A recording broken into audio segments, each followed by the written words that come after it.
joined now by Dorsey. She's a retired Los Angeles police sergeant. She's also the author of the book Black and Blue. Cheryl, you started your career in the LA Police Department as a single mom. So let me ask you the first question with that in mind.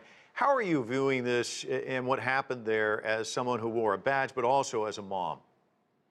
Well, my heart breaks for these families. I mean, they are being victimized over and over and over again. And while this newspaper spokesperson said that they wanted to show the family the thing that they've been asking for, what was the urgency? What was the necessity to do that without allowing the family to first see this? And so I think there's so much misinformation and intellectual dishonesty that's spreading around by all involved in terms of why they release information, the information that they give that's not truthful, and then for the DA to say that she's investigating what, I don't know, because the gunman is dead. So it's everything about it is problematic.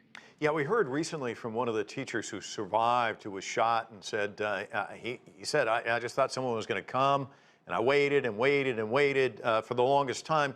Now you see one of the officers going and getting hand sanitizer. You're just seeing him milling around. Killing is underway.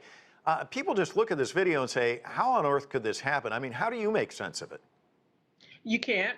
And the optics are certainly bad. And we understand that there are at least 7 different police agencies that are involved. And so I have no idea what accountability is ultimately going to look like for these families, because understand each administrator, each police chief has total autonomy with regards to how they decide to discipline their officers for their abject failure to respond, their neglect of duty in handling this deadly force situation. And so I don't expect that there's going to be much more coming forward by way of truthfulness in terms of how these officers are going to be dealt with, because each of them are culpable, as well as the mayor and the governor there, who have been dishonest intellectually as well from the very beginning. What do you think the accountability should look like? Well, listen, I think they should all lose their job. I mean, you take an oath to protect and to serve, and these people have been trained, and I understand that training is different from agency to agency, but you have an active shooter. You hear him. You hear the children, in some instances, is being reported, wailing. We now know that they were cowering under their little desk and waiting for the police to come.